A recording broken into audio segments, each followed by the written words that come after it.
ఓం శ్రీ గురుదేవాయ నమః. ఓం సల్లక్షణ సమారంభాం చిదానందేతి మధ్యమాం అస్మదాచార్య పర్యంతాం వందే గురు పరంపరాం. ఓం శ్రీ గురుదేవాయ నమః.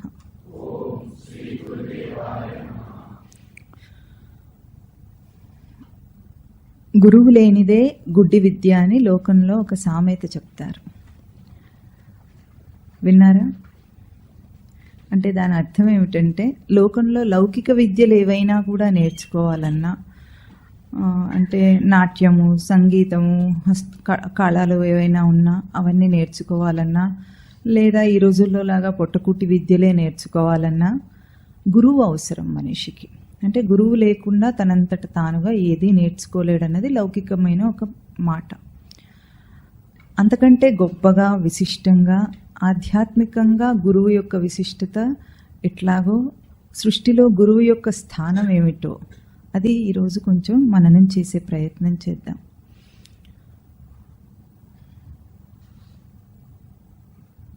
సృష్టి యొక్క స్వరూపమే గురువు అంటుంది శాస్త్రం. అంటే గురువు నిగరణే ధాతు గురు శబ్దానికి గురువు నిగరణే ధాతు అంటే గ్రహింపు, వ్యక్తీకరణ.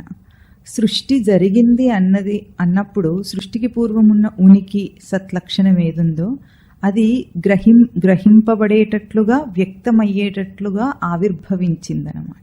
అంటే అంతటా గురువు అనే స్వరూపం నిండి ఉంది. గురువు అనే స్వరూపం సృష్టికి మూలాధార స్వరూపం. అది దాని నుండే ప్రతి జీవి కూడా గ్రహింపు, వ్యక్తీకరణ ఉన్నవాడిగా దాన్ని వ్యక్తం చేయగలడు. తాను గ్రహించి తనకే వ్యక్తం చేసుకొని అప్పుడు ఎక్స్ప్రెషన్ రూపంలో వస్తుంది. ఇది గురువు అనే ఒక మూలతత్వం సృష్టిలో ఉన్నది. ఇప్పుడు లోకంలోనే ఏ విద్య కూడా గురువు లేకుండా ఒక మనిషి నేర్చుకోలేడు అన్నప్పుడు, అధ్యాత్మ విద్యకు వచ్చేటప్పటికి దాని యొక్క గొప్ప విశేషం ఎట్లా ఉంటుందంటే, గురు శిష్య పరంపర అనే ఒక విశిష్టతను చూపిస్తుంది భారతీయ సంస్కృతి. ఆ మాటకొస్తే భారతీయ సంస్కృతి హైందవ ధర్మం, సనాతన హైందవ ధర్మమే కాకుండా మన దేశంలో ఉన్న అన్ని మతాల వాళ్ళు కూడా గురువు గురించి చాలా గొప్పగా ఆ విశిష్టతను చెప్తారు. ఎందుకు ఆ విశిష్టతని చెప్తారంటే, ఎట్లాగైతే యథా జాత్యంతస్య స్వరూప జ్ఞానం న విద్యతే అంటారు. అంటే పుట్టుగుడ్డివాడు తన మొహాన్ని ఎట్లా చూసుకోలేడో తనకై తాను, అంటే తన ఆనవాళ్ళు తనకు తెలియకుండా ఎట్లా ఉంటుందో, అట్లాగే అజ్ఞానంలో ఉన్న జీవుడు తనకై తాను ఎన్నటికీ కూడా తన స్వరూపాన్ని తెలుసుకోలేడు. ఇది ఈ విశిష్టత పరంపరను చూపించటంలో ఉంది. అయితే దీన్ని చాటి చెప్పటానికి మన పురాణాల్లో 2 ఉదంతాలు ఉన్నాయి. ఎట్లాగంటే, రామాయణంలో రాముల వారు కూడా జగద్గురువే అయినప్పటికీ సాక్షాత్తుగా వశిష్ఠుల వారి దగ్గర శ్రవణం చేశారు. అంటే అందరికీ రామాయణం అంటే ఏం తెలుస్తుంది? రాముడు పెళ్లి చేసుకున్నాడు, అడవికి వెళ్ళిపోయాడు, సీతనెత్తుకు వెళ్ళారు, మళ్ళీ యుద్ధం చేశాడు, తీసుకొచ్చుకున్నాడని. ఇది కాకుండా ముందుగానే, అంటే 14 సంవత్సరాల వయసులోనే రాముల వారికి తీర్థయాత్రలన్నీ చేసొచ్చారట. చేసొచ్చిన తర్వాత తీవ్రమైన వైరాగ్యం కలిగింది. ఎందుకంటే ఎక్కడ వెతికినా కూడా తీర్థయాత్రలన్నీ ఏదో సౌఖ్యం కోసం, సంతోషం కోసం, ఏదో ప్రశాంతత కోసం వెళతారు అందరూ. అట్లా వెతికినా కూడా అదేమీ కనిపించలేదు. లోకంలోని ఈ జగద్భావపు పీడ, అంటే ఇంత అనిత్యమైన లోకాన్ని సత్యం అనుకొని అందరూ ఎట్లా బ్రతుకుతున్నారు అనే ఒక జగద్భావపు చింత పట్టిందట ఆయనకు. పట్టి ఆయన ఇంకా మౌనంగా ఉండిపోయి ఎవరితో మాట్లాడకుండా, ఆకలి లేకుండా ఉండిపోయారట. అప్పుడు దశరథ మహారాజు ఏమనుకున్నాడు, నా కొడుకుకి ఏదో జ్వరం వచ్చినట్టుంది, ఒంట్లో బాగాలేదు సరిగ్గా అనుకొని చింతపడ్డాడట. అప్పుడు దర్బారులో వశిష్ఠుల వారికి చెప్పారు. వశిష్ఠుల వారంటే బ్రహ్మమానస పుత్రులు. ఆయన బ్రహ్మమానస పుత్రులై ఉండి, అంటే బ్రహ్మ యొక్క మనస్సు నుండి ఉద్భవించిన వారు. వారికి కించిత్ మాత్రమైన జగద్భావం కూడా ఉండకుండా ఆ బ్రహ్మస్థితిలోనే ఉన్నవారు. అట్లా ఉన్నప్పుడు ఆయన ఆ తపోస్థితిలోనే ఉంటే లోకానికి బోధ చేయలేరని బ్రహ్మదేవుడు ఏం చేశాడట, ఆయన కమండలంలోంచి కొన్ని నీళ్లు జల్లాడట ఆయన మీద. అయితే ఈయన వెంటనే నా దర్భాసనం ఏది, నా కమండలం ఏదని వెతుక్కున్నారట. వెతుక్కునేటప్పటికి చాలు నేను అన్న స్థితిలోంచి నాది అన్న స్థితిలోకి వచ్చారు కదా, ఇంత చాలు అని అప్పుడు బోధ చేయడానికి అర్హత వచ్చిందని వదిలేశారట. అటువంటి ఆ బ్రహ్మజ్ఞాని అయిన వశిష్ఠుల వారు రఘువంశానికి కులగురువు. రాముడు ఆ వంశంలో పుడతాడని, పుట్టి తనను ఈ జగద్భావపు విచారణను గురించిన ప్రశ్న అడిగి తనతో ఈ విచారణ చేసినప్పుడు రాముడు బోధ చేస్తాడని ఎదురు చూస్తూ ఉన్నారట వశిష్ఠుల వారు. ఆయన తపస్సది.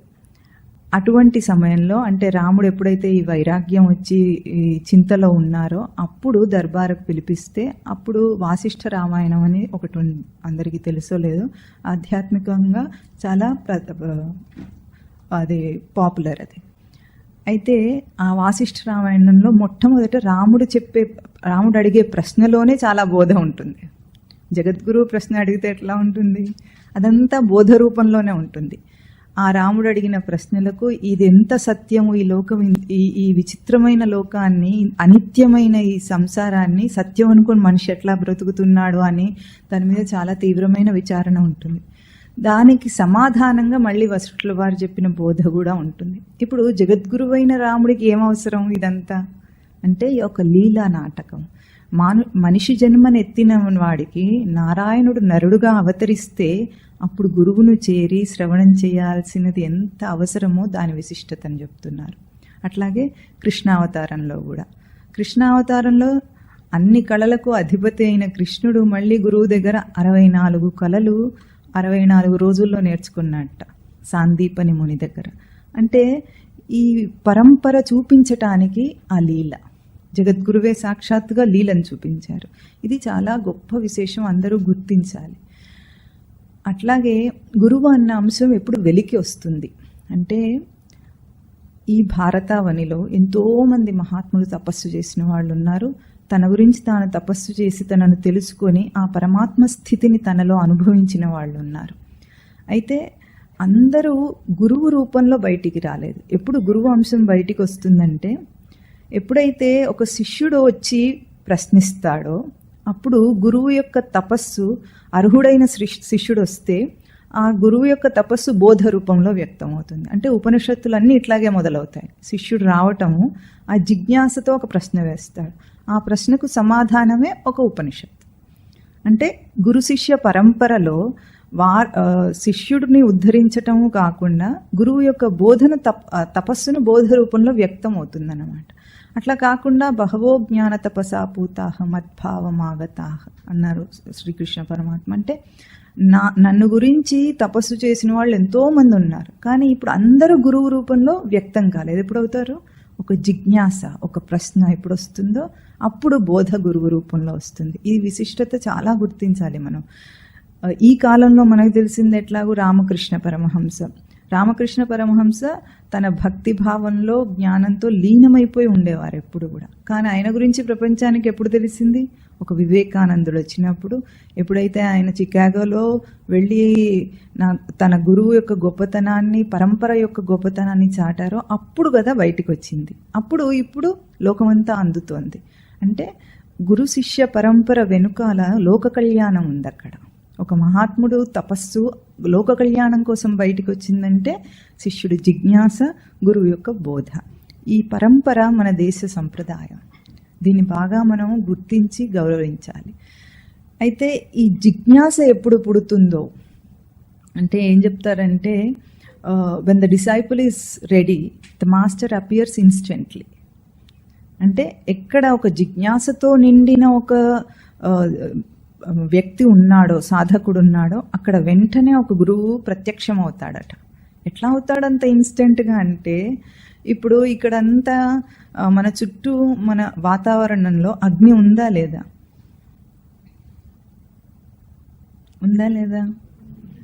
ఏ ప్రమాణంతో? ఎట్లా? ఏ రూపంలో ఉంది? వేడి, వెలుగు 2 రూపాల్లో ఉంది. కానీ అది శిఖ రూపంలో మనం చూడాలంటే మథనం చేయాలి. అగ్ని మథనం చేస్తారు తెలుసా మీకు?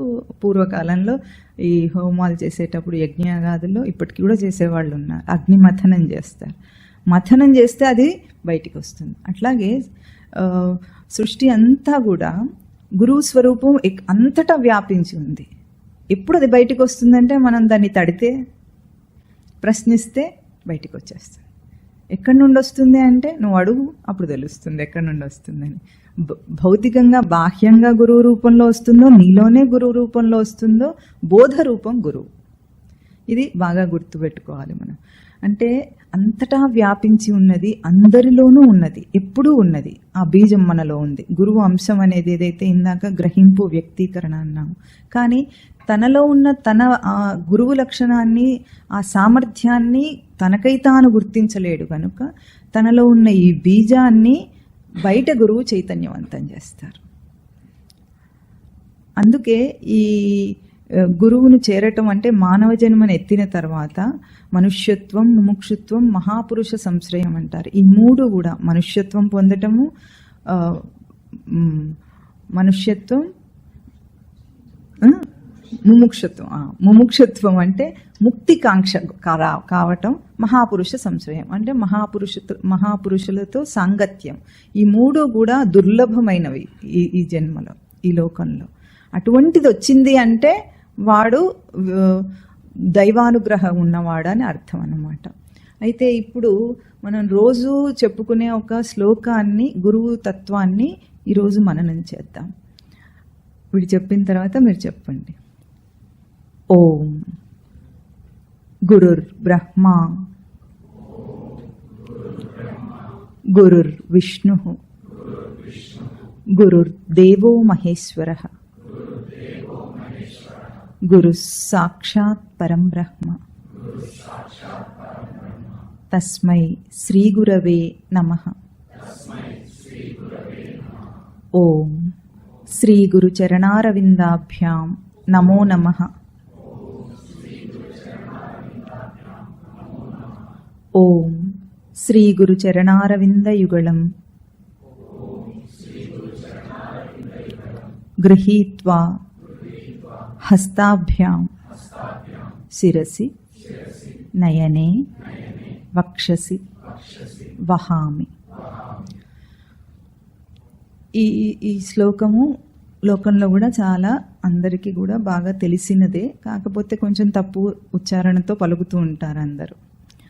ఇక్కడ ఏమంటున్నారు ముందుగా అంటే గురుర్ బ్రహ్మ గురుర్ విష్ణు గురుర్ దేవో మహేశ్వర. అంటే గురువే బ్రహ్మ, గురువే విష్ణువు, గురువే మహేశ్వరుడు అంటున్నారు. అంటే అర్థం ఏమిటంటే మూడు అంశములను చూపించారు, దేవతామూర్తులను. ఈ బ్రహ్మ విష్ణు మహేశ్వరులు మీకు తెలుసా? పౌరాణికంగా వాళ్ళ గురించి ఏమంటారు? త్రిమూర్తులు అంటారు. ఏం చేస్తుంటారు?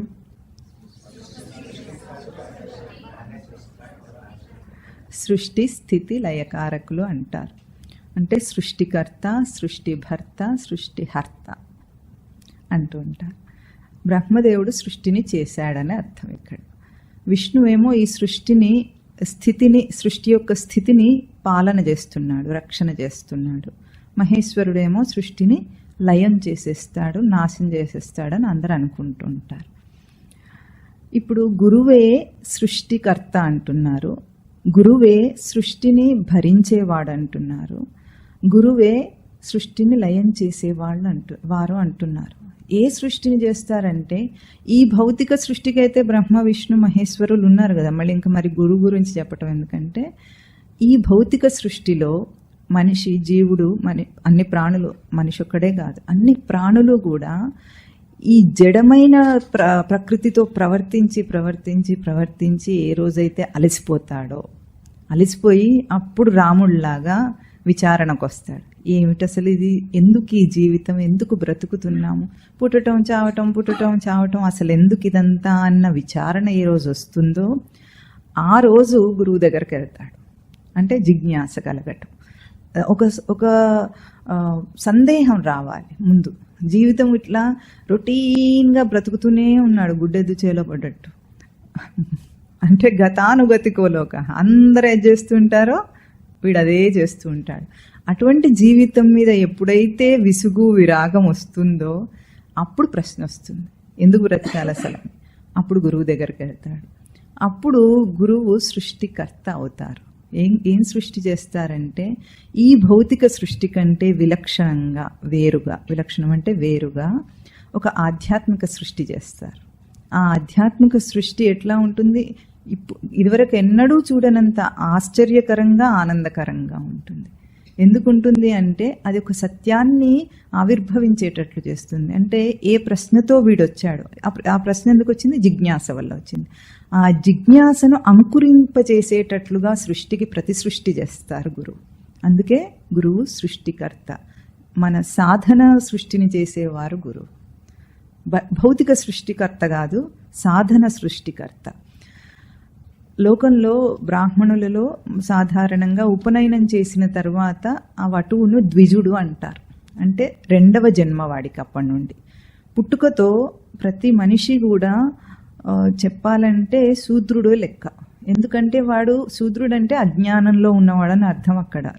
ఇక్కడ మనం చూపించే కులాలు కాదు, అక్కడ అర్థం ఏమిటంటే అజ్ఞానంలో ఉన్నవాడు.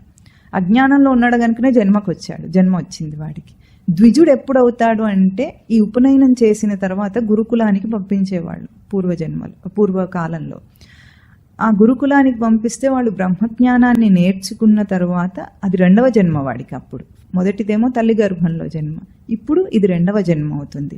అదెట్లాగో ఆ సంప్రదాయం చూపించారో అట్లాగే ఎప్పుడైతే ఆధ్యాత్మిక జిజ్ఞాస తనకు కలిగిందో తాను గురువు దగ్గరకు వెళ్ళి తనను గురించిన ఒక ప్రశ్న అడిగితే, ఉపనిషత్తులన్నీ కూడా పిచ్చి పిచ్చి ప్రశ్నలు అడగలేదు, ఏదో ఒకటి లోకానికి సంబంధించిన ప్రశ్నలు ఉండవు. అందులో సృష్టి యొక్క రహస్యానికి సంబంధించిన మౌలికమైన ప్రశ్నలు ఉంటాయి. ఉనికి యొక్క ప్రతి ప్రాణి యొక్క ఉనికికి సంబంధించిన ప్రశ్నలు ఉంటాయి కనుక వాటికి సమాధానం బోధ అయింది.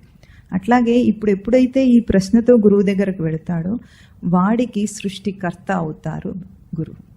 అంటే వాడిలో ఒక కొత్త సాధన సృష్టి చేస్తారన్నమాట. అప్పటి నుండి ఎట్లా ఉంటుందంటే ఇంకా ఇదివరకు చూసిన లోకం ఇప్పుడు చూసే లోకం ఒకటి కాదు. ఒక్కసారి ఆ తేడా వచ్చిందంటే గురువు వాక్యం మీద ఎప్పుడైతే విశ్వాసం కలిగిందో ఆ విశ్వాసం కలిగిన తర్వాత ఇదివరకు చూస్తున్న లోకాన్ని మళ్ళీ చూడలేడు వాడు. ఇప్పుడు దృష్టి మార్చేశారు కదా, దృష్టి మారిన సృష్టి చూస్తాడు ఇప్పుడు. అంటే అప్పుడున్న సృష్టి ఈ సృష్టి ఒకటి కాదు. భౌతికంగా అన్నీ అవే, కానీ సృష్టి అంటే ఏమిటి, ఏ దృష్టితో నువ్వు చూస్తున్నావో అది సృష్టి, కానీ బయట ఉన్నది సృష్టి కాదు. ఒక వస్తువు ఉందనుకోండి, ఎవరెవరు ఏ దృష్టితో దాన్ని చూస్తారో అది అట్లా ఉంటుంది. ఒక పువ్వుని చూడగానే ఒక భక్తుడికి ఏమనిపిస్తుంటుంది, వెంటనే భగవంతునికి అర్పించాలనిపిస్తుంది. అదే ఒక అలంకార ప్రియురాలైన స్త్రీ ఉంటే ఏమనిపిస్తుంది, వెంటనే తల్లో పెట్టుకోవాలనిపిస్తుంది, అంతేనా? లేకపోతే ఇంట్లో ఫ్లవర్ వాజ్లో పెట్టుకోవాలనిపిస్తుంది. అంటే ఏ దృష్టితో చూస్తున్నావో అదే సృష్టి, కానీ అక్కడ ఏదో సత్యం లేనే లేదు. అందరూ వేరు వేరు సత్యాల్లో బ్రతుకుతున్నారు. ఇప్పుడు ఎప్పుడైతే గురువు దగ్గరికి వెళ్ళాడో ఈ ఆధ్యాత్మిక సాధన మొదలు పెడితే ఆ సృష్టి వేరే సృష్టి. ఆ సృష్టిని చేసేవారు గురువు గనుక గురువే బ్రహ్మ. ఆ సృష్టిని అంటే తన జిజ్ఞాసను రక్షించాలి. లేకపోతే అప్పుడు పోయినసారి మనం ఒక ఉపమానం చెప్పుకున్నామే, చిన్న దీపం అయితే గాలికి ఆరిపోతుంది, దానికి రక్షణ కావాలి. ఇప్పుడు ఆ సాధన సృష్టిని రక్షించేవారు విష్ణువు, అంటే పాలన చేసేవాడు. జిజ్ఞాస వస్తే సరిపోదు, గురువు దగ్గరకు వచ్చిన తర్వాత నిలదొక్కుకోవాలి అక్కడ. అది చాలా కష్టమైన పని. ఎందుకంటే పరీక్షలు అనేవి ఎట్లా వస్తాయో మనకి కనిపించవు, తెలియదు మనకు. అంటే జరుగుతున్న సమయంలో అర్థం కాదు, తర్వాత మనం చూసుకుంటే ఇంట్రాస్పెక్ట్ చేసుకుంటే ఎన్నో తెలుస్తాయి విషయాలు. కానీ చెప్పిన విషయం మీద జిజ్ఞాసతోనే వచ్చిన నమ్మకం కుదిరేవాడు ఒకడు ఉంటాడు, నమ్మకం కుదరని వాడు ఒకడు ఉంటాడు. అంటే రకరకాల వాళ్ళు రకరకాల బుద్ధులతో ఉంటారు. ఎట్లాగైతే లోకంలో ఒక మనిషిని పోలిన మనిషి ఇంకొకడు ఉండడు, అందరూ యూనిక్, ఎవరికి వాళ్ళే ప్రత్యేకం. ఎట్లాగో మొహమే అట్లా కాకుండా బుద్ధి కూడా అట్లాగే. ఎన్ని పుర్రలు ఉన్నాయో అన్ని బుద్ధులు ఉంటాయి.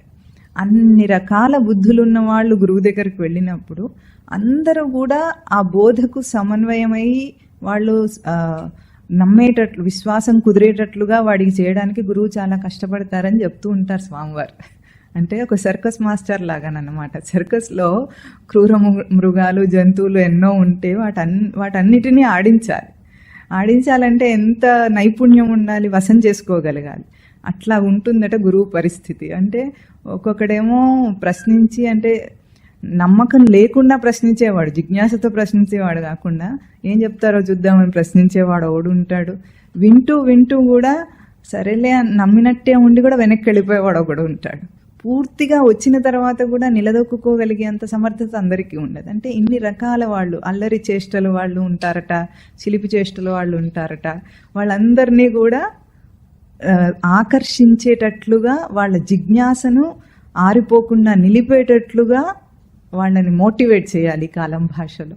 అట్లా గురువు వాళ్ళ జిజ్ఞాసను రక్షిస్తారు.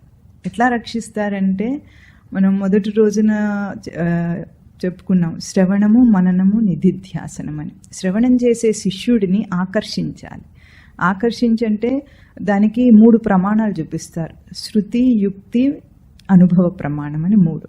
అంటే ఇప్పుడు బోధ చేసేటప్పుడు శృతి వాక్యాన్ని ప్రమాణంగా చూపిస్తారు, దాన్ని యుక్తి చేత వివరించి చెప్పటానికి ప్రయత్నం చేస్తారు. చెప్పి మళ్ళీ వినేవాడు వాడి అనుభవంలో గుర్తించగలగాలి దాన్ని. అంటే ఇప్పుడు చెప్తున్న దాన్ని అర్థం చేసుకోగలిగేటట్లుగా. ఎప్పుడు అర్థమవుతుంది? ఆ సమర్థత ఎదుటివాళ్ళలో ఉంటే అర్థమవుతుంది. ఎదుటివాళ్ళ ఆ సమర్థత లేకపోతే, ఇప్పుడు మీరు కూర్చున్నారు, చెబుతుంటే విని అర్థం చేసుకోగలే సమర్థత ఉంది కాబట్టి అర్థం చేసుకుంటారు. అదే ఒక కోతిని కూర్చోబెట్టి చెప్పామనుకోండి, కోతి అర్థం చేసుకోగలుగుతుందా? సమర్థత ఎక్కడుంది? ఎవరిలో వాళ్ళకే ఉంది. ఎవరిలో వాళ్ళకున్న ఆ సమర్థతను తట్టి దాన్ని జాగరూకం చేసి లేపి ఆ చైతన్యవంతం చేసి వాళ్ళకి అర్థమయ్యేటట్లుగా చెప్పగలిగి, వాడి జిజ్ఞాస ఎప్పుడైతే పెరుగుతుందో వద్దన్నా అనుసరిస్తాడు గురువుని, అది వేరే విషయం. కానీ మొదట్లో అంత కష్టం అన్నమాట, వెనక్కి వెళ్ళిపోయే అంత అవాంతరం ఉంటుంది. ఇప్పుడు ఆ జిజ్ఞాసను శృతి, యుక్తి, అనుభవపూర్వకంగా వాడికి అందించాలి. శ్రవణము, మననము, నిధిధ్యాసనం. అంటే మననం చేసేటప్పుడు కూడా వాడి యుక్తి చేత వాడు మననం చేసే సమర్థతను కూడా ఇవ్వాలి. ఇప్పుడు శ్రవణం చేస్తారు, తర్వాత కంటంప్లేషన్ అంటాం. చేసుకునేటప్పుడు ఎట్లా ఉంటుంది? విచారణ చేసుకునేటప్పుడు తనలో తాను ఇంకెన్నో ఉపమానాలు మీకే రావచ్చు. ఒకటి అందిస్తే దాన్ని అందుకొని ఎన్నో విషయాల్లో మీరు ప్రయోగం చేసుకొని అందుకోవచ్చు. ఆ మనన సామర్థ్యాన్ని కూడా చైతన్యవంతం చేయాలి. అప్పుడు అది నిధిధ్యాసనం అవుతుంది. అనుభవంలో ఎట్లాగో నది పారుతూ ఉంది, నదిలో నీరు పారుతూ ఉంటే నది కింద భూమి ఏమవుతుంది? గట్టిపడుతుంది, సిల్ట్ అంటారు. అంటే నీరు ప్రవహిస్తూ ఉంది, భూమి గట్టిపడుతుంది. అట్లాగే తన జీవితం గడిచిపోతూ ఉంది, విషయాలన్నీ గడిచిపోతున్నాయి, తన ప్రయత్నాలు, సాధనలు, ఒడిదొడుకులు అన్నీ గడిచిపోతూ ఉంటే కింద తన సాధన ప్రయత్నంలో తన స్వరూపం గట్టిపడుతూ ఉంటుంది. అది నిరంతర సాధన తర్వాత కొన్నాళ్ళకు మనకే అర్థమవుతుంది, ఇంత సాధనలో వెనక ఏమేం చేసి వచ్చాము, ఎన్ని దాటొచ్చాము అనే విషయం అప్పుడు చూసుకుంటే మనకే అర్థమవుతుంది. అట్లాగూ నిధిధ్యాసన ఎట్లా అవుతుంది? అనుభవపూర్వకంగా తన అనుభవంలో తాను తెలుసుకుంటాడు. ఈ సృష్టిని, ఈ సాధన సృష్టి యొక్క పాలన చేస్తున్నది విష్ణు స్వరూపంలో గురువు కనుక గురువే విష్ణు. ఇప్పుడు మహేశ్వర స్వరూపంలో గురువు ఏం చేస్తున్నారు? మహేశ్వరుడు అంటే అందరికీ లయకారకుడు, ప్రళయకాల రుద్రుడు అని కొంచెం డేంజరస్గా వర్ణించి అందరూ అనుకుంటారు. ప్రళయం చేయడం అంటే సినిమాల లాగా మొత్తం అంతా, అదేదో 2012 ఏదో సినిమాలో చూపించాడు, మొత్తం అంతా ఏమైపోతుంది, లయం అయిపోయి అన్ని కుప్పకూలిపోయి ఏదేదో అవుతుంది. అట్లా అవ్వదు. సృష్టి లయం అంటే అట్లా ఊహించుకోవద్దు, అది సినిమాల్లో చూపించే లయం. కానీ ఎట్లా ఉంటుందంటే, మనిషి జీవితంలో ఈ సృష్టిలో ఒక రాపిడి ఉంది వాటికి. ఎందుకుంది అంటే సృష్టి పోకడ ఒక వైపుగా ఉంది. అంటే జీవన విధానము సృష్టి పోకడ ఒకటైతే వీడు దానికి వ్యతిరేకంగా ఒక ప్రయత్నం చేస్తూ ఉంటాడు ఎప్పుడు. ఆ వ్యతిరేకత వల్ల రాపిడి వస్తుంది అనమాట. అంటే సృష్టి రూపమేమో ఆత్మ అందాం, దానికి అనాత్మ అనేది ఒకటి కల్పించుకుంటాడట జీవుడు. అనాత్మ అంటే సృష్టి నిత్యం అయితే అనాత్మ అనిత్యం. అంటే మనం ఇప్పుడు చూస్తున్న మన జీవితము నిత్యమా అనిత్యమా?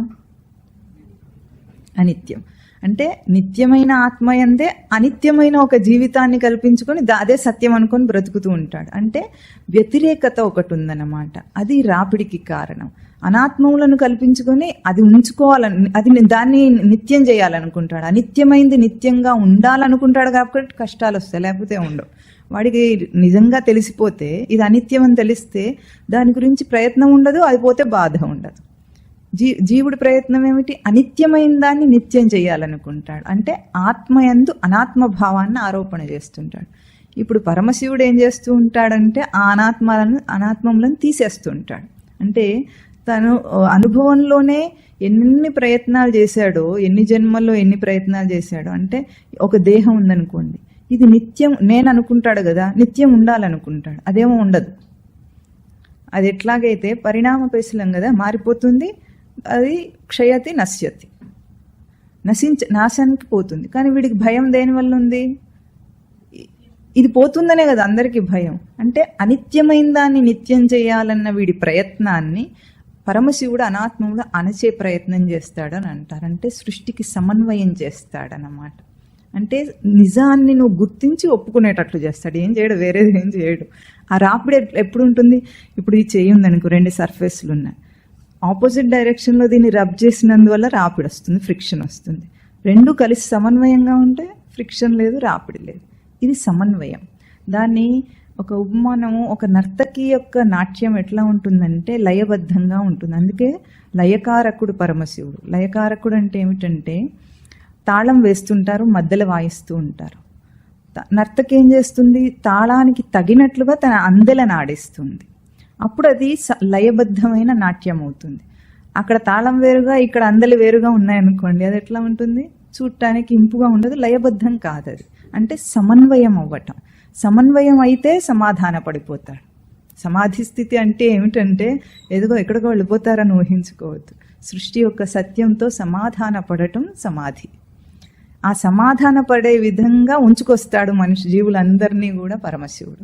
ఇప్పుడు ఇక్కడ గురువు ఏం చేస్తున్నారు? ఏవేవి వీడు కల్పించుకొని కష్టాలు, బాధలు, దుఃఖాలు, అనిత్యమైన వాటిని అన్నిటినీ నావనుకుంటున్నాడో అవి నీవి కావు, అవి అనిత్యమైనవి, అవి వాటికంటే వేరే ఒక సత్యం ఉందని చూపిస్తారు. అంతే, సింపుల్. అంటే ఇది సత్యం అనుకుంటే ఈ గోల, అనుకోకపోతే. అందుకే లోకంలో అందరూ కూడా ఒక అబద్ధంలో బ్రతుకుతున్నారా, నిజంలో బ్రతుకుతున్నారా అంటే మనం లౌకికంగానే. కొంతమంది ఎట్లా ఉంటారు, కొన్ని డిసిప్లిన్స్ పాటిస్తుంటారు అనుకుందాం. కొంతమంది ఎట్లా ఉంటారు, ఇవేవి లేకుండా కూడా ఉంటారు. ఇప్పుడు ఈ రెండింటిలో లౌకికమైన ఒక న్యాయం చెప్పాలంటే ఏది సత్యం అని చెప్తారు మీరు? ఏది చెప్పినా కూడా లౌకిక సంబంధమైందే కదా అది. నీతి అనీతి చెప్పాలనుకోండి, అవినీతి నీతి అన్నాం లోకంలో మాట్లాడేవి. అవి 2 కూడా లోకంతో పోల్చినవి కానీ నిజానికి అవి 2 సత్యంతో పోల్చినవి కాదు. అంటే లౌకిక నీతి రీతులే కానీ సత్యంతో పోల్చినవి కాదు. ఆధ్యాత్మిక సత్యంతో పోలిక లేదు వాటికి. అంటే దేన్ని అనుసరించినా సరే లోకంలో ఎంత బాగా అనుసరించినా సరే అది ఆధ్యాత్మిక సత్యం అయితే కాదు చివరికి. ఎందుకంటే లోకంలో అందరూ చాలా నీతిగా బ్రతికే వాళ్ళు ఉన్నారు, ఎథికల్గా మారల్గా బ్రతికే వాళ్ళు ఉన్నారు. కానీ అప్పటికీ కూడా అది అనుసరించద్దని చెప్పట్లేదు ఇక్కడ. అయినా కూడా అది ఆధ్యాత్మిక సత్యం కాదు, అబద్ధంలోనే బ్రతుకుతున్నట్లు. ఎప్పుడైతే ఆధ్యాత్మిక జ్ఞానంతో పోల్చినప్పుడు, సత్యంతో తన నిజ స్వరూపంతో పోల్చినప్పుడు ఇది ఎంతైనా అబద్ధమే కదా. అప్పుడు ఆ అబద్ధం నుండి అది సత్యం కాదు అని తెలుసుకున్న రోజున అది చేసిన వాడైనా, అంటే నీతిగా బ్రతికిన వాడైనా, నీతిగా బ్రతకని వాడైనా కానీ ఎప్పుడైతే ఆధ్యాత్మికానికి వస్తాడో వాడి జీవితం పూర్తిగా మారిపోతుంది. ఆ తేడా సత్యాన్ని గుర్తించడం. అంటే సృష్టితో సమన్వయం అవ్వటం, తన రచనతో సమన్వయం అవ్వటం. ఒక వీణ తయారు చేశారనుకోండి, తీగలు ఎట్లా తయారు చేసి ఉంటాయి? మీటితే శ్రావ్యమైన సంగీతం పుడుతుంది.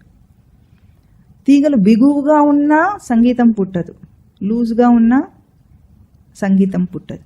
దాన్ని చక్కగా వీణను మీటి సంగీతం పలికించే సమర్థత ఎవరి దగ్గర ఉండాలి? తన దగ్గర ఉండాలి. ఎప్పుడు చేస్తాడు? దాని రచన అర్థమైతే చేస్తాడు. ఆ రచన తెలియదు అనుకోండి, ఎట్లా ఉంటుంది?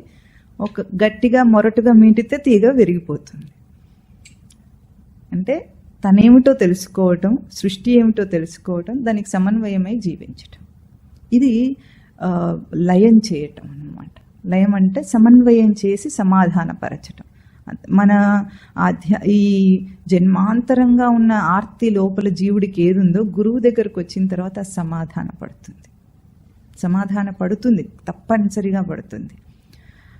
అది మహేశ్వర స్వరూపంలో గురువే, గురుర్దేవో మహేశ్వర. అంటే మన సృష్టిని, సాధన సృష్టిని సమన్వయం చేసి లయబద్ధంగా చేస్తున్నారు. గురు సాక్షాత్ పరంబ్రహ్మ అన్నారు. పరంబ్రహ్మకు త్రిమూర్తులకు తేడా ఎట్లా ఉంది అంటే, సృష్టి స్థితి లయలకు కూడా ఏ త్రిమూర్తులు కారణమన్నారో వాటికి ఆధారమైన స్వరూపం పరంబ్రహ్మ స్వరూపం. బ్రహ్మ శబ్దానికి అర్థం ఏమిటి? బ్రూహి వృద్ధౌ ధాతు, ఎదిగే స్వరూపం. ఆ ఎదిగే స్వరూపము ఎప్పుడైతే పరమన్న ఆ పదం ఉందో, ముందు ఆ పరంబ్రహ్మ ఎందుకన్నారు దాన్ని అంటే, పరం అంటే పాలన పూరణ అంటారు. అంటే ఇప్పుడు తన సాధన స్థితిలో తను రక్షించుకుంటూ ఉన్నాడు. ఎప్పుడైతే ఆ రక్షణ కూడా అవసరం లేని స్వరూప స్థితికి వెళ్తాడో, అంటే పూర్ణత్వాన్ని పొందుతారో, అది పరంబ్రహ్మ స్థితి. గురువు సాక్షాత్ పరంబ్రహ్మ. అంటే ఈ లోకం అంతా కూడా త్రిగుణమయం, సత్వరజస్తమో గుణాల త్రిగుణాలతో ఉంది. యాటిట్యూడ్స్ ఉంటాయి కదా అందరికీ, అన్నిట్లో ఉంటాయి. అందులో ఉండి త్రిగుణాతీతంగా, గుణాతీతంగా ప్రవర్తించగలిగిన స్వరూపం గురువు. త్రిగుణాలలోనే, అంటే ఈ లోకంలోనే ఉంటూ గుణాతీత స్వరూపాన్ని వ్యక్తం చేయగల పరంబ్రహ్మ స్వరూపం గురువు. ఎట్లాగంటే ఇప్పుడు మనం అందరము జీవిస్తున్న ఒక సత్యం ఉంది. ముందు గురువు యొక్క స్థితిలో ఎట్లా ఉంటుంది వారికి అనే ఒక చిన్న ఉపమానం చెప్తామంటే, గురువులందరూ కూడా బోధ ఎన్ని రూపాల్లో ఉంది, ఇన్ని అనంతమైన శాస్త్రాలు ఉన్నాయి కదా, ఇన్ని రూపాల్లో, కొన్ని వేల వందల శ్లోకాల రూపాల్లో ఎందుకు చెప్పారు? అంత ఆర్తి ఏమిటి వాళ్లకు ఈ లోకాన్ని ఉద్ధరించడానికి అంటే, ఒక చిన్న కథ చెప్తాడు వీడు. ఇద్దరు వ్యక్తులు ఒక ప్రయాణంలో ఉన్నారు, తీర్థయాత్ర ప్రయాణంలో ఉన్నారనుకోండి. ట్రైన్లో కాకుండా పూర్వకాలం నడిచి వెళ్ళేవాళ్ళు ఆ తీరులో ఉన్నారు. ఒకడేమో గుడ్డి వ్యక్తి, గుడ్డివాడు, కళ్ళు లేనివాడు. ఇంకొకడేమో కళ్ళు ఉన్నవాడు. వాళ్ళిద్దరికీ స్నేహం కుదిరింది. ఇద్దరు కలిసి ప్రయాణం చేస్తున్నారు.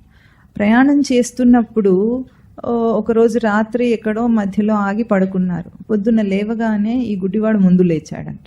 లేచి వాడికి పక్కనే కర్ర పెట్టుకొని పడుకుంటాడు కదా, వాడి చేతి కర్ర ఉంటుంది, దానికోసం వెతుక్కుంటూ ఉంటే వాడి కర్ర దొరకకుండా వాడికి వేరే ఒకటి పాము దొరికింది. ఆ పాము ఏమో చలికాలము మంచు కురుస్తుంది కనుక అది బిగుసుకుపోయి ఉందట. బిగుసుకుపోయిన పాము ఎట్లా ఉంటుంది? కర్రలాగా ఉంటుంది. వాడు ఆ కర్రని పట్టుకొని ఏమనుకున్నాడంటే, ఇదేమిటో నా కర్ర కాదని గుర్తించి ఇదేదో బాగుంది, మెత్తగా ఉంది, చాలా బాగుంది, నున్నగా ఉంది, కొత్త కర్ర దొరికింది నాకు, పరమాత్మకు నా మీద చాలా దయ ఉంది అనుకున్నాడు. సంతోషించి అట్లాగే వెళ్ళి కాలకృత్యాలు తీర్చుకుని వచ్చాడు. ఈ కర్రతోనే తన స్నేహితుడిని తట్టి లేపాడు. లేపితే అతను లేవగానే అతనికి పాము కనిపిస్తుంది కదా, వెంటనే భయపడి, అదేమిటి, ఏం పట్టుకున్నావు చేతిలో అన్నాడు. అదే చెప్పాడు. ఏం చెప్పాడు? పరమాత్మకు నా మీద చాలా దయతో నా కర్ర పోయింది కానీ నాకు కొత్త కర్ర దొరికింది అన్నాడు. అది చాలా మెత్తగా ఉంది, లావుగా ఉంది, మృదువుగా ఉంది అని చెప్తే, ఇప్పుడు వీడేమంటాడు? అది కర్ర కాదు, పాము, దాన్ని దూరంగా పారే అంటున్నాడు. వీడేమనుకున్నాడంటే, నాకు మంచి కర్ర దొరికినందుకు వీడికి ఈర్ష్యగా ఉంది అనుకున్నాడు. ఈర్ష్యతో నువ్వు నన్ను పారేయమని చెప్తున్నావు, నీకెందుకు అంత ఈర్ష్య అంటే, ఒక నిమిషం లాజికల్గా ఆలోచించండి. కళ్ళున్న వాడికి కర్ర ఎందుకు? ఈర్ష్య ఎందుకు ఉంటుంది? కళ్ళు లేని వాడికి కర్ర కావాలి, కాంపిటీషన్ అక్కడ ఉంటుంది, కానీ ఈర్ష్య ఎందుకు ఉంటుంది? వీడికి ఉండదు. ఆ మాత్రం కూడా ఆలోచించకుండా వీడి మాట వినకుండా అట్లాగే వెళ్ళిపోయాడట. నువ్వు నాకు తప్పు చెప్తున్నావు, అబద్ధం చెప్తున్నావు అని వెళ్ళిపోతే వీడి బాధ ఎట్లా ఉంటుంది? కళ్ళు ఉన్న స్నేహితుడు బాధ చెప్పండి. మీరు ఆ స్థానంలో ఉంటే ఎట్లా ఫీల్ అవుతారు? చెప్తే అర్థం చేసుకోవట్లేదు వీడు అనుకుంటారా? ఏమని చెప్పాలి? పైగా ఈర్ష్యపడుతున్నారు అనుకుంటే. అట్లాగే ఆత్మజ్ఞానికి అట్లా ఉంటుందట. ఈ సంసారంలో మనుషులందరూ ఏది వాడికి చేయూత అనుకుంటున్నారో అది వాడిని కాటేయబోతోంది. ఆ సత్యం వీళ్ళకి తెలుసు. సంసారం సత్యం అనుకొని అదే చేయూత, అదే నాకు అంతా సపోర్ట్, అంతా అదే అనుకొని బ్రతుకుతున్నారు. ఈ ఆత్మజ్ఞానికి జ్ఞానోదయం అయింది గనుక తెలుసు అది పాము అని తెలుసు. గురువుకి ఆ ఆర్తి ఉంటుంది ఎప్పుడు కూడా. అందుకే ఎన్ని రకాలుగా బోధ చేయాలని ప్రయత్నం చేస్తుంటారు. వీళ్ళందరూ ఏమనుకుంటారంటే ఎప్పుడు ఎవరు వచ్చినా సరే మా సంసారాన్ని పీకి పారేయటానికే వీళ్ళు కంకణం కట్టుకున్నారని వాళ్ళు అనుకుంటారు. ఒకసారి ఒక వ్యక్తి గుర్రం మీద, అంటే బారాత్లో వెళుతుంటారు కదా పెళ్ళయ్యేటప్పుడు గుర్రం మీద బారాత్లో వెళ్తే వాళ్ళ పేరేమిటో తెలుసా? ఏక్ దిన్ కా రాజా. విన్నారు? హైదరాబాద్లో చాలా ఫేమస్ అది. ఏక్ దిన్ కా రాజా అంటారు వాడిని. ఎందుకంటే ఆ రోజుకు వాడు రాజు. వాడిని బాగా అలంకరిస్తారు, గుర్రం మీద ఎక్కిస్తారు, అన్నీ చేస్తారు. గుర్రం మీద ఒక బారాత్లో వెళుతుంటే ఎదురుగా ఒక సన్యాసి వస్తుండంట. సన్యాసి వస్తుంటే వాళ్ళు డాన్స్లు అవి చేస్తుంటారు కదా, విచిత్రపోయి ఆశ్చర్యపోయి చూస్తున్నాడట. ఈ గుర్రం మీద ఉన్న వ్యక్తి ఏమన్నాడట, క్యా సాధు ఆప్కు ముజే దేఖ్ ఈర్ష్యా హోరీ క్యా అన్నాడట. అంటే జిస్ ఖాయి మే సే మే ఊపర్ ఆయా తుమ్ ఉసి మే గిర్నే జా రే హో అన్నాడట. ఏ గొయ్యిలోంచి నేను బయటికి వచ్చాను, నువ్వు అందులో పట్టడానికి వెళ్తున్నావు, నాకెందుకు ఈర్ష్య ఉంటుంది? దాన్ని నేను వదిలేసి వచ్చాను, దాంట్లో నువ్వు దూకడానికి వెళ్తుంటే నాకెందుకు ఈర్ష్య ఉంటుంది? అంటే మనుషులకు తెలివి లేదన్నమాట. ఎందుకు వెంటబడి చెప్తున్నారు? అది ప్రమాదం, అపాయకరం అని. అయితే మీరందరూ ఒక విషయం గుర్తించాలి. మాటిమాటికి సంసారం అన్నప్పుడల్లా భార్య పిల్లలను, వృత్తి వ్యాపారాలను దీన్ని సంసారం అంటున్నారు, ఇది వదిలేయమంటున్నారేమో అని అనుకోకండి. ముందు అది కాదు సంసారం. ఎందుకు అది సంసారం కాదంటే, ఇప్పుడు ఈ వృత్తి వ్యాపారం, భార్య పిల్లలు వీటిని వదిలేయటానికి పెద్ద ప్రయత్నం చేయాలా మనం? చచ్చిపోతే పోతాయా లేదా? మొత్తం తుడిచిపెట్టిపోతాయి, ఒక్కటి కూడా ఉండదు. ఉంటుందా? దానికేం ప్రయత్నం చేయక్కర్లేదు, దాన్ని వదిలేయమని చెప్పట్లేదు ఇక్కడ. అది ఎట్లాగూ పోయేదే. ఉంచుకోవాలనుకున్నా ఉంచుకోలేడు ఎవడు కూడా. ఈ విషయాలు ఉండవు, ఈ భార్యా పిల్లలు ఉండరు, ఈ ఆస్తిపాస్తులు ఉండవు, వృత్తి వ్యాపారాలు, గొప్పలు, కీర్తి ప్రతిష్టలు ఏవి ఉండవు. మరి దాన్ని వదిలేయమని చెప్పట్లేదు ఇక్కడ. ఇక్కడ బంధము సంసారం ఏదంటే అది సత్యం అనుకున్నారు చూసారా, అది సంసారం. అది సత్యం అనుకుంటున్నాడు కనుకనే దాని ప్రయాస, వాడి జీవితకాలం అంతా కూడా దానికి వెచ్చిస్తున్నాడు. సత్యం అనుకోకపోతే చేస్తారు ఎవరైనా? చేయరు. దాన్ని వదిలేయాలి. సత్యం అనే బుద్ధిని వదిలేస్తే సంసారం పోతుంది. ఇప్పుడు మళ్ళీ పుట్టడానికి కారణం కూడా ఆ భార్య పిల్లలు వాళ్ళు కారణం కాదు. రుణానుబంధం అని చెప్తారు వాళ్ళు, అది కారణం కాదు. అది సత్యం అనుకున్నాడు గనుక మళ్ళీ అదే బుద్ధితో చనిపోతాడు. బుద్ధి పోదు, దేహం పోతుంది కానీ బుద్ధి పోదు. ఆ బుద్ధితో ఇంకో దేహానికి వస్తాడు, ఇంకో దేహంలో కూడా మళ్ళీ అదే సంసారం వస్తుంది. ఇప్పుడు ఈ చక్రం బ్రేక్ అవ్వాలంటే, ఈ చర్వణ చరితంగా తిరుగుతున్నది బ్రేక్ అవ్వాలంటే ఏం చేయాలి? ఇప్పుడే ఈ సంసారంలో ఉండగానే ఇది అసత్యం అని తెలుసుకోవాలి. అంటే బయటగా కనిపిస్తున్న భౌతిక రూపం కంటే వేరుగా ఒక అభౌతిక జీవితం ఉంది. ఇప్పుడు అసలు మనుషులు భౌతిక జీవితంలో బ్రతుకుతున్నారా, అభౌతిక ఫీల్డ్లో బ్రతుకుతున్నారా? ప్రయత్నాలు, విషయాలన్నీ భౌతికమే, కానీ వాటిని ఎక్కడ ఊహించుకుంటాడు? మనస్సులో ఊహించుకుంటాడు. మనస్సు అభౌతికం కదా. అంటే మనస్సులో బ్రతుకుతున్నాడా, బయట బ్రతుకుతున్నాడా? ఎక్కడ బ్రతుకుతున్నాం మనం అందరం? ఎవ్వరు మనసులో వాడే బ్రతుకుతున్నాడా లేదా? అసలు బయట ఏమైనా బ్రతుకుతాడా వీడు? ఇప్పుడు కూడా మీరందరూ మీ మనసులో ఆలోచించుకుంటూ ఉంటారు గ్యారంటీగా. మీకు ఒక లోకం ఉంది అక్కడ, ఉండగా ఇది వింటున్నారు. ఇప్పుడు బయటిది సత్యమా, లోపలిది సత్యమా? లోపలిది సత్యం. మనం ఏమనుకుంటున్నాం, బయటిదే సత్యం అనే ఎప్పుడు వచ్చిందంటే బయట దానికి ఎక్కువ విలువనిచ్చేటప్పటికి. పూర్వం అసలు ఇంత విలువ ఉండేది కాదు బయటి జీవితానికి. ఎంత డబ్బు ఉన్న వాటి కూడా ఇంత చూపించుకుని షో ఆఫ్ జీవితాలు ఉండేవే కాదు. ఇప్పుడు మరీ ఏం లేకపోయినా సరే అన్నీ బయటివే సత్యం, వాటికే విలువ అయింది. ఇప్పుడు తేడా ఎట్లా వస్తుందంటే, మీకు ఇదివరకు కూడా ఇక్కడ ఒక ఉపమానం చెప్పుంటారు. చిన్నపిల్లలు ఆటలు ఆడుకుంటారు. 5 సంవత్సరాల లోపు ఎంత బాగా ఆడుకుంటారు. ఆటలు ఆడుకున్నప్పుడు వాళ్ళలో ఎట్లా ఉంటుంది, ఆడుకుంటాడు, ఎవడో ఒకడు గెలుస్తాడు, ఎవడో ఒకడు ఓడిపోతాడు. అయినా సరే వాళ్ళలో ఏ బాధ ఉండదు, భారం ఉండదు. ఆట దేనికోసం ఆడుకుంటారు? ఆనందంగా ఉండడం కోసం ఆడుకుంటారు. ఆనందం వాడికి వస్తుంది. అదే మనం ఎప్పుడైతే వాడిని స్కూల్లో వేసి తర్వాత పోటీ పెడతారు, వాడికి పోటీ పెట్టేటప్పటికి ఏమవుతుంది? ఈర్ష్య, అసూయ, ద్వేషం, అభిమానం, అహంకారం ఇవన్నీ వచ్చేసినాయి. ఆట విడుపు కోసం ఉన్న ఆటని మనం ఏం చేసాము, పోటీతత్వానికి తీసుకొచ్చాం. పోటీతత్వానికి తీసుకుని ఇప్పుడు వీడికి ఎంత భారం ఉంటుంది. గెలిచినా భారమే, ఓడినా భారమే. ఓడిపోతే న్యూనత వస్తుంది, గెలిస్తే అహంకారం వస్తుంది. అభిమానం, అహంకారం, ఈర్ష్య, ద్వేషం ఇదే మిగిలింది, కానీ ఆట మిగిలలేదు కదా. ఇప్పుడు ఆట లేదు అక్కడ. ప్లేకి గేమ్కి తేడా ఉంది కదా. ప్లే అంటే ఆనందం కోసం ఆడుకునేది, playfulness. Life is playful, game కాదు ఇది. ఇక్కడ ఏదో సాధించాలి, ఏదో నువ్వు గెలవాలి. ఏం గెలుస్తావు? ఎవరి మీద గెలుస్తావు? గెలిచినా నిలుస్తుందా? అది నిలవదు. అంటే భారం ఎప్పుడైంది జీవితము? దీనికి సత్యత్వాన్ని ఇచ్చినప్పుడు అక్కడ ఏదో నేను సాధించి గొప్పతనం కోసం ఒక తపన చూసారా, అది సత్యమై భారమైంది. ఇది లేదు అని ఎప్పుడు తెలుసుకుంటాడో అదే ప్రయత్నం చేస్తాడు. ఇప్పుడు ఒక సైంటిస్ట్ చక్కగా పని చేసుకుంటాడు, కానీ అది సత్యం అనుకొని చేయడు. ఆధ్యాత్మికానికి వస్తే భారం లేదు. అప్పుడు భారం లేకపోతే సునాయాసంగా ఎదుగుతాడు. భారంతో ఉంటే లోపల మనకు తెలుస్తుంది కదా, మనసు భారంగా ఉన్నప్పుడు ఒక పని చేయాలంటే ఎట్లా ఉంటుంది. చికాకు వచ్చినప్పుడు సరిగ్గా పనిచేస్తారా, అస్తవ్యస్తంగా పనిచేస్తారా? అంటే మనం ఒక భారాన్ని మోస్తున్నప్పుడు జీవితం అంతా కూడా అస్తవ్యస్తమే అవుతుంది. అదే జీవితాన్ని సత్యం తెలుసుకుంటే ప్రశాంతంగా ఉంటాడు, అంతే. ఇంతే తేడా ఆధ్యాత్మికంలో. సత్యం తెలుసుకోవడం మాట విన్నంత సులభం ఏం కాదు, అనుభవపూర్వకంగా తెలుసుకోవాలి. దానికి సాధన చేయాలి. సాధన చేస్తే అర్థమవుతుంది. అంటే గురువు మన లోపల ఉన్న ఒక సత్యాన్ని, ఒక డైమెన్షన్, కొత్త డైమెన్షన్ని ఓపెన్ చేస్తారు. అసలు అది ఎప్పుడూ చూసుండం మనం. ఊహకు కూడా అంది ఉండని డైమెన్షన్ ఓపెన్ అవుతుంది. అది ఒక్క గురువు మాత్రమే చేయగలరు. ఎందుకంటే 84 లక్షల జీవరాశుల గర్భాలు ఉంటాయని మనం చెప్పుకున్నాం కదా, శాస్త్రం చెప్తుందని. అన్ని గర్భాల్లో కూడా జీవుడు ఏమయ్యాడు? ఎదుగుతూ వచ్చాడు కదా. ఆ ఎదిగిన వాడు ఏమయ్యాడు? ఇప్పుడు మనిషి జన్మ దాకా వచ్చాడు. ఎట్లా వచ్చాడు? ఎట్లా ఎదిగాడు వీడు? వీడికి ఆ తెలివి ఎట్లా వచ్చింది? ఈరోజు మనుష్య జన్మ ఎట్లా వచ్చింది వీడికి? మనకేమైనా తెలుసా అంటే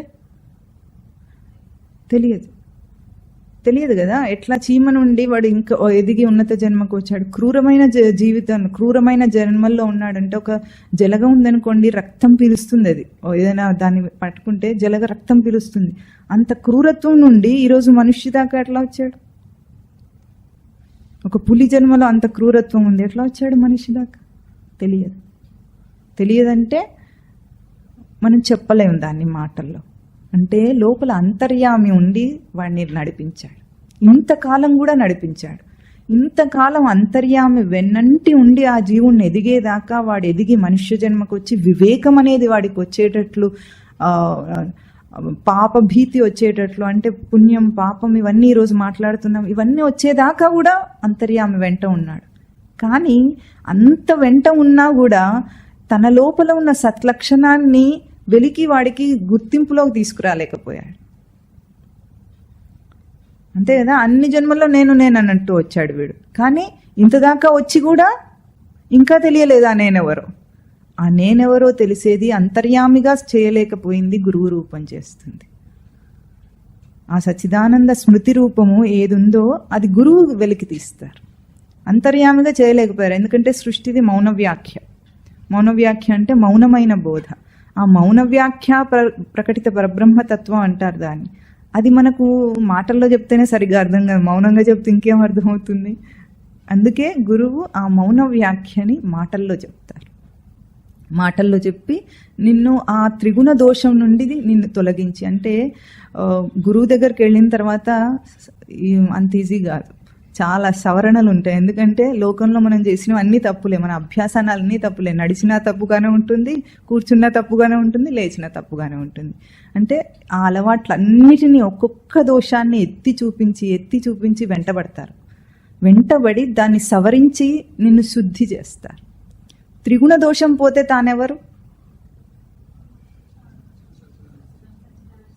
గట్టిగా,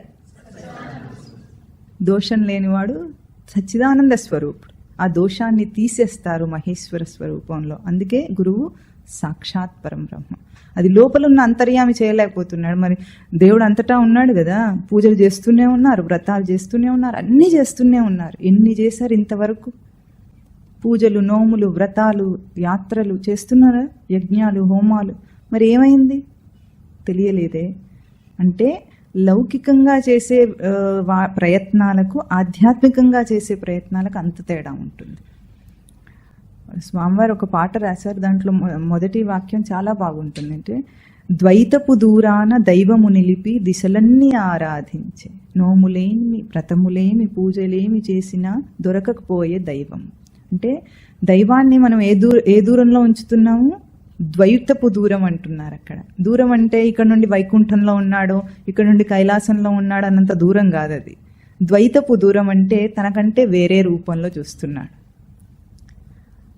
ఏదైనా సరే తనకంటే వేరుగా చూసింది తనకెదురుగా ఉన్న తనకంటే వేరైపోతుందా లేదా? ఈ ఆబ్జెక్ట్ ఉంది, ఇది నాకంటే వేరైపోయింది, ఎదురుగా చూశాను గనక. వేరుగా పెట్టి చూస్తే అది వేరైపోతుంది తనకంటే. అది ద్వైతపు దూరం, ద్వైత భావం అంటారు దాన్ని.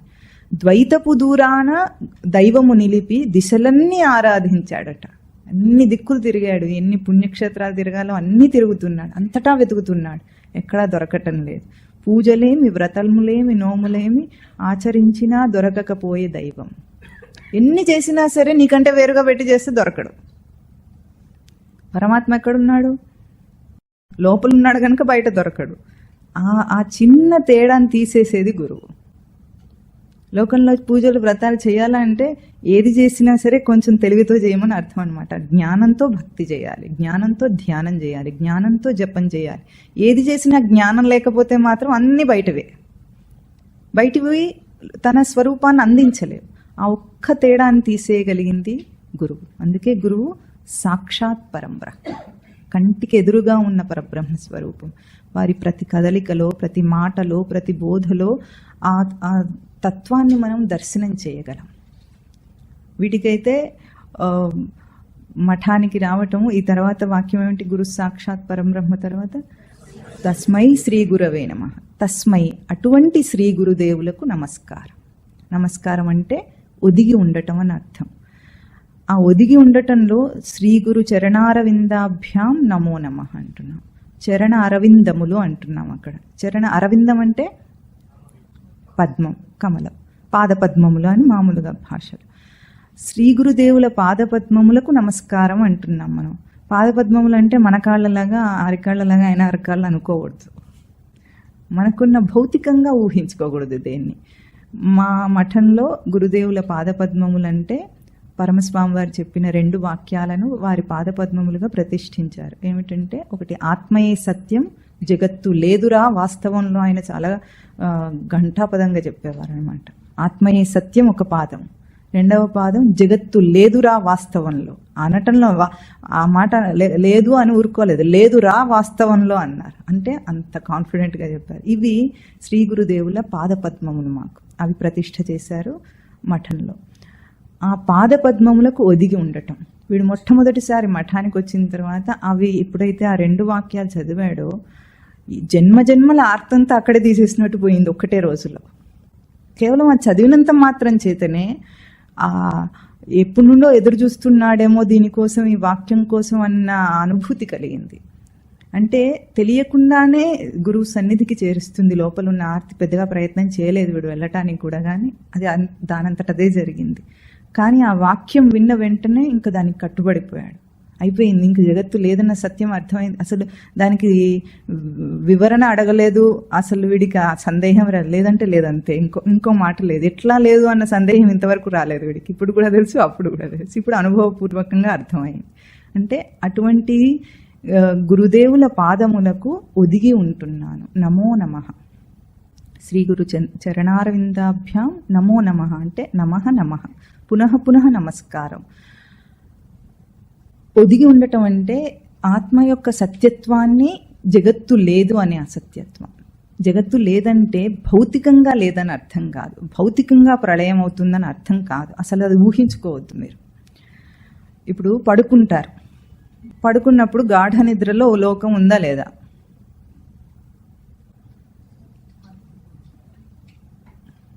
పడుకున్న వాళ్ళ అనుభవం చెప్పండి. లేదు. భౌతికంగా పోయిందా ఇదంతా? పోలేదు. కానీ లయం అయిపోయిందా లేదా? ఇప్పుడు మళ్ళీ మెలకు వస్తే సృష్టి అయిందా లేదా? అంటే భౌతికంగా లయమవటాన్ని ఎప్పుడూ ఊహించుకోవద్దు. భౌతికంగా ఇదంతా పోతుందేమో, ఇవన్నీ పోతాయేమో అని ఊహించుకోవద్దు. అట్లా కాదు. ఎట్లాగంటే దాని వెనుక ఉన్న ఒక అభౌతిక సత్యం తెలుస్తుంది. స్వామివారు బాగా ఒక ఉపమానం ఎప్పుడూ చెప్తూనే ఉంటారు. ఏమిటంటే, మనం నడుస్తున్నాం, మనిషి అంటే దేహంతో కదలికలు ఉంటాయి కదా, నడుస్తున్నాం కదా. నడుస్తున్నప్పుడు భౌతికంగా కాళ్ళ యొక్క కదలిక కనిపిస్తోంది కదా, అభౌతికంగా ఏం జరుగుతోంది? ఎందుకు నడుస్తున్నాడు వీడు? ఎట్లా నడుస్తున్నాడు?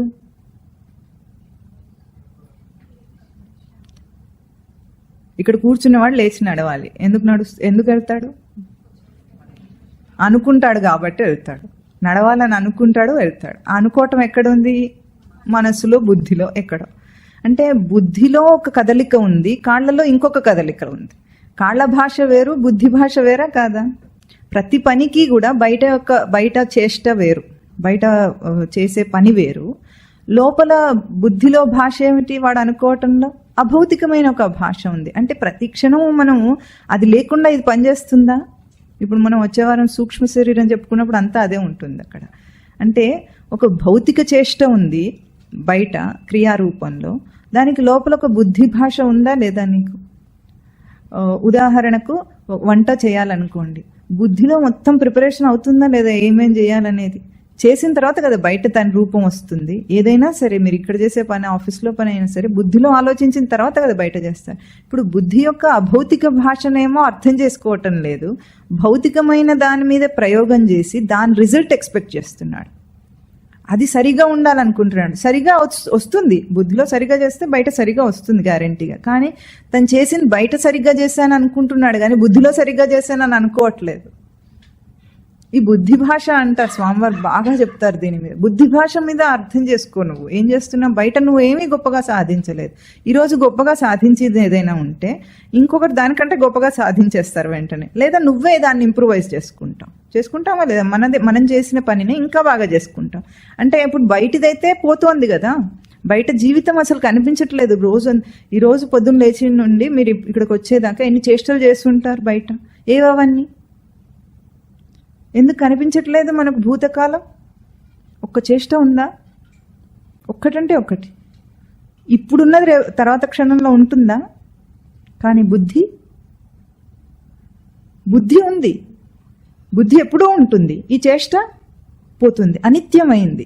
ఈ చేష్టని ఇప్పుడు మనం ఎంత ఇంపార్టెన్స్ సత్యం అనుకుంటామంటే బుద్ధిని నెగ్లెక్ట్ చేయటం, నిర్లక్ష్యం చేసి బ్రతుకుతున్నాం.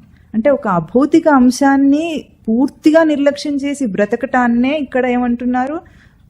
అసత్యమైన సంసారం అంటున్నారు. సంసారం అంటే అదే కనుక తాను లోపల అభౌతిక ఫీల్డ్లో పనిచేస్తే బయటిది కూడా చేయొచ్చు, అక్కడ కూడా చేయొచ్చు. అది సత్యం, అది ఉంటుంది తనతో పాటు.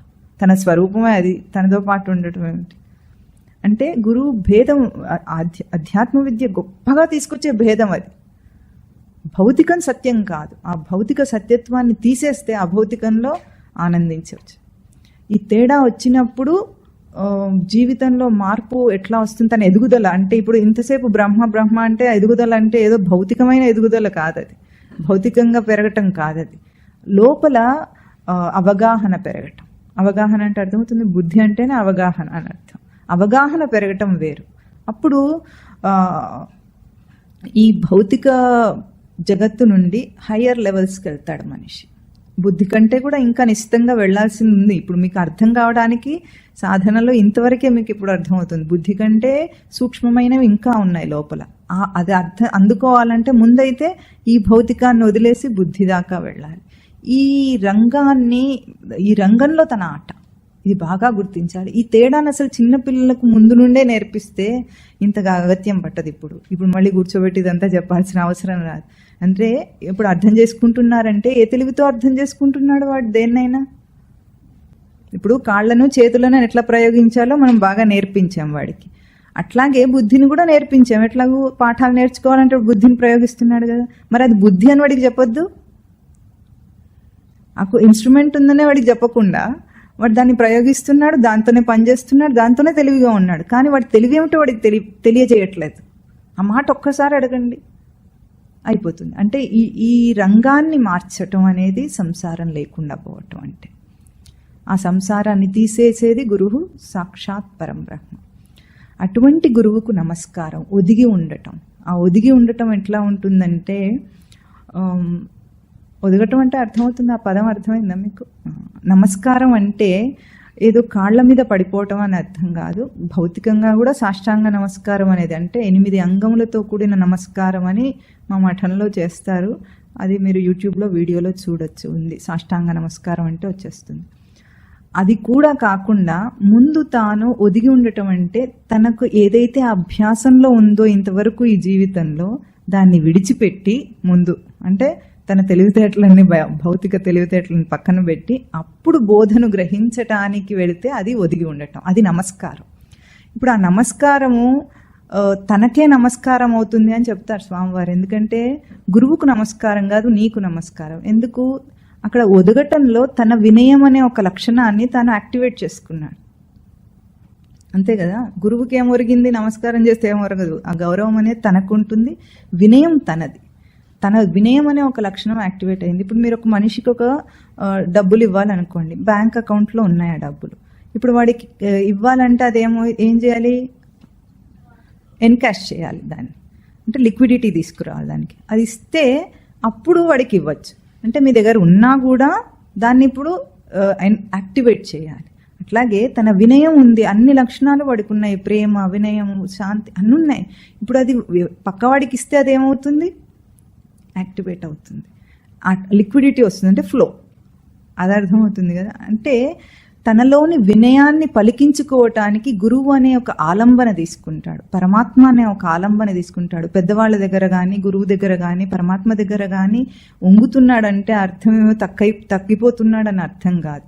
ఒదగటంలో తన వినయాన్ని తాను, అంటే తనను తాను స్థిరంగా నిలుపుకోగలుగుతాడన్నమాట. అట్లాంటి వాడే నమస్కారం చేయగలరు, అందరూ నమస్కారం చేయలేరు. మీరు గమనించండి, కొంతమంది పిల్లలు అసలు నమస్కారం చేయమంటే చచ్చిన చేయరు, ఈ కాలంలో అసలే చేయరు. దండం పెట్టు అంటుంటారు వీళ్ళేమో. ఎప్పుడైనా అభ్యాసం ఉంటే కదా వాడు పెడతాడు, అదేమిటో వాడికి చెప్తే కదా.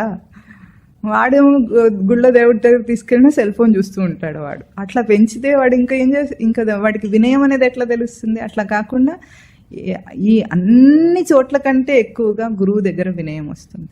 ఎందుకంటే తనకు తెలిసిన లౌకిక తెలివితేటలు అన్నిటినీ పక్కన పారేయాలి. అప్పుడు ఏది పనికిరాదు, నువ్వు ఎంత గొప్పవాడివైనా పనికిరాదు, ఏ చదువు పనికిరాదు, ఏ తెలివి పనికిరాదు, ఏ సంస్కారం పనికిరాదు. అందుకు అక్కడ ఒదిగినప్పుడు తన నిజస్వరూపాన్ని తాను పొందుతాడు. అది వినయం అంటే తన స్థిరస్వరూపాన్ని పొందుతాడు కనుక అది వినయం. అటువంటి గురుదేవుల చరణారవిందములకు నమస్కారం అని అంటున్నాం మనం. శ్రీ గురు చరణారవిందాభ్యాం నమో నమః. శ్రీ గురు చరణారవింద యుగళం గృహీత్వా హస్తాభ్యాం శిరసి నయని వక్షసి వహామి. అంటే గృహీత్వా, గ్రహిస్తున్నాను అని అర్థం.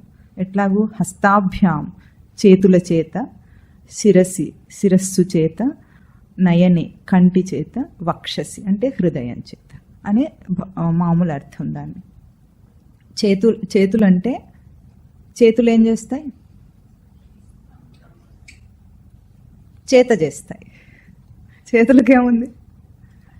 చేత అంటే ఆచరణ చేత అని అర్థం అన్నమాట. తన ఆచరణ చేత గ్రహిస్తున్నాను. శ్రీ గురు చరణారవిందాభ్యాం హస్తాభ్యాం గృహీత్వ. శ్రీ గురు చరణారవింద యుగళం హస్తాభ్యాం గృహీత్వ అంటే నా ఆచరణ చేత, చేతులు బయట పని చేసి చూపించగలిగినవి, అది దానికి ఉపమానాత్మకం. హస్తం అంటే కూడా ప్రసన్నత, ప్రీతితో గ్రహించటం. అటువంటి ప్రీతితో శ్రీ గురుదేవుల పాదపద్మములను గ్రహిస్తున్నాను. ఏది? ఆత్మయ సత్యం జగత్తు లేదనే పాదపద్మములను గ్రహిస్తున్నాను. హస్తాభ్యాం గృహీత్వ. శిరస్సు దేనికి ప్రతిబింబం, ప్రతీక?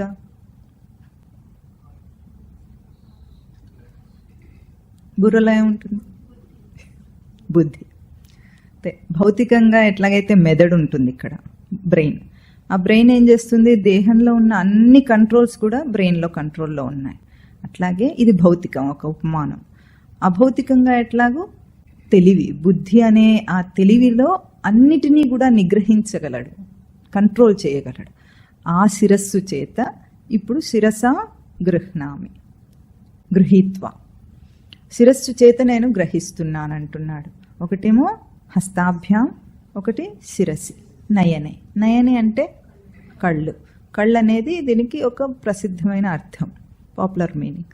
కానీ నయనం అంటే ఏమిటంటే, ఇప్పుడు ఈ కన్ను ఈ ఉపమానంలోనే ఏం చేస్తుంది, ఇన్ని దృశ్యాలన్నిటినీ కూడా ఒక్క కంటిలోకి అది పొందుతుంది. అవునా, ఒక కంటిలోకి తీసుకోగలుగుతుంది. దృశ్యాలు అనేకం, కానీ దర్శనం ఒకటే. అట్లాగే అన్నిటినీ కూడా తనలోకి పొందగలిగేది నయనం. అన్నిటినీ కూడా తను ఏవేవైతే ఇన్ని విషయాలన్నీ ఉన్నాయో, ఇన్ని బయట కనిపిస్తున్నాయి, జగత్తునంతా కూడా ఒకచోట పొందగలడు. ఎక్కడ? తన గ్రహింపులో. అన్ని ఎక్కడ తెలియబడుతున్నాయి? తన గ్రహింపులో తెలియబడుతున్నాయి. అది నయనం తనకి. ఆ భౌతికమైన నయనంతో గృహీత్వ శ్రీ గురుదేవుడి చరణములను పొందుతున్నాను అంటున్నాడు. నయనే వక్షసి. వక్షసి అంటే హృదయం. హృదయం అనేది అనేటప్పుడు ఎక్కడ అధ్యాత్మ విద్యలో హృదయ పదం వచ్చినా అది గుండె అని అర్థం కాదు. ముందు అది బాగా గుర్తుపెట్టుకోవాలి. ఎందుకంటే అట్లా వాడుకలో ఉంది కాబట్టి అందరూ అదే ఊహించుకుంటారు. హృదయం అంటే శుద్ధి స్థానం అని అర్థం. ఎట్లా శుద్ధి చేస్తుంది? గుండె ఏం చేస్తుంది? రక్తాన్ని పంపిణీ చేస్తుంది. శుద్ధమైన రక్తాన్ని దేహమంతా పంపిణీ చేస్తుంది, క్యాపిలరీ ఎండ్స్ దాకా. అంటే ఇక్కడ దాకా ఒక్కొక్క అణువులో ప్రతి కణములో కూడా ఆ రక్తం చేరేటట్లుగా పంపిణీ చేస్తుంది. శుద్ధ స్వరూపం అన్నమాట. ఆ శుద్ధ స్వరూపం ఏం చేస్తుంది? పొందుతుంది శుద్ధత్వాన్ని. ఎట్లా పొందుతుంది? ఊపిరితిత్తుల్లో ఈ మనం పీల్చుకునే గాలి శుద్ధమై అందులోంచి మలినాలను తీసేసి ఆ రక్తానికి ఇచ్చి అప్పుడు ఆ రక్తం ద్వారా అంతటా అది ప్రసరింపజేస్తుంది. ఎట్లాగో అట్లాగే ఏ గ్రహింపులో ఈ అశుద్ధ అనాత్మ భావాలన్నీ కూడా శుద్ధమవుతాయో, అంటే ఈరోజు తెలుసుకుని దాన్ని ఒప్పుకున్న తర్వాత తన గ్రహింపు శుద్ధమవుతుందా లేదా? ఇన్నాళ్ళు అశుద్ధ భావాన్ని నిలుపుకున్నాడు. కాదంటే భౌతికాన్ని మార్చాలంటే చాలా కష్టం లోకంలో, కానీ అభౌతికాన్ని మార్చడం ఇన్స్టెంట్గా చేయొచ్చు అక్కడికక్కడ. ఇప్పుడు మనిషి ముక్కుందనుకోండి, షేప్ మార్చాలంటే ఏం చేయాలి? ప్లాస్టిక్ సర్జరీ చేయాలి. చాలా కష్టం కదా, భౌతికాన్ని మార్చలేం. అదే మనస్సును మార్చాలంటే ఎంతసేపు? ఇప్పుడే ఇన్స్టెంట్గా జరిగిపోతుందా లేదా? ఒక భావాన్ని మార్చాలంటే ఇన్ని రోజులు అనుకున్న ఒక భావం ఇప్పుడు సత్యం కాదని తెలిస్తే కాదంటానికి ఎంతసేపు కావాలి? అప్పటికప్పుడు అనొచ్చు. మారిపోయిందా లేదా? అట్లాగే శుద్ధి చేసుకోవడం అంటే భౌతికంగా రూపాన్ని శుద్ధి చేయటం, స్నానం చేయించడం చాలా కష్టం దానికి. కానీ అభౌతికమైన శుద్ధి స్వరూపం గ్రహింపులో శుద్ధి చేసుకోవటం గుర్తింపు మాత్రం చేత అవుతుంది. అది గుర్తించావా ఆ క్షణం అయిపోయినట్లే. అపిచేత్ సుదురాచార భజతే మాం అనన్య భాగ్ సాధురేవ సమంతవ్య. అంటే అపిచేత్ సుదురాచార, ఈ లోకంలో ఉన్న దురాచారాలన్నిటినీ కూడా కాంట్రాక్ట్ పుచ్చుకొని నువ్వే చేసినప్పటికీ కూడా, అంత దురాచారపరుడైనప్పటికీ కూడా భజతే మాం అనన్య భాగ్. అనన్య భాగ్ అంటే అనన్య చింతనతో నన్ను భజిస్తే గనుక వాడు సాధురేవ సమంతవ్య, వాడు సాధువే అవుతాడు. అంటే భౌతికాన్ని మార్చలేం, ఆ భౌతికాన్ని మార్చేయగలం. ఇది చాలా గొప్ప విశేషం. ఆ శుద్ధి స్థానం తన హృదయం అనే గ్రహింపు. ఆ హృదయం చేత ఇప్పుడు గృహీత్వ. మనం ఏమంటున్నాం అక్కడ? శ్రీ గురు చరణారవింద యుగళం గృహీత్వ, హస్తాభ్యాం గృహీత్వ, శిరసా గృహీత్వ, నయనే గృహీత్వ, వక్షసి గృహీత్వ, వహామి. వహామి అంటే పొందుతున్నాను అని అర్థం. ఆ పాదం పద్మముల స్వరూపాన్ని నేను పొందుతున్నాను. ఇంత అర్థంతో, ఇంత అర్థాన్ని గుర్తించలేకపోయినా సరే దాని ఆ సారాంశాన్ని మననం చేసి, మళ్ళీ కూడా ధారణ చేసి, మననం చేసి నా మంత్రం చెప్పేటప్పుడు ఈ భావన చేయాలి. భావన చేసినప్పుడు ఒదగటం అనే ఒక నిజమైన ప్రక్రియ జరుగుతుంది అక్కడ. కేవలం చెప్పినంత మాత్రం చేత కదా, అర్థయుక్తంగా ఏ నామం చెప్పినా కూడా అర్థయుక్తంగా చెప్పాలి. దాని అర్థం తెలుసుకోవాలి, తెలుసుకుని అర్థయుక్తంగా పలకాలి. ఒకసారి చెప్పండి. ఓం ఓం గురుర్ బ్రహ్మా గురుర్ విష్ణు గురుర్ దేవో మహేశ్వరః గురు సాక్షాత్ పరం బ్రహ్మ తస్మై శ్రీ గురవే నమః. ఓం శ్రీ గురు చరణారవిందాభ్యాం నమో నమః. ఓం శ్రీ గురు చరణారవిందయుగళం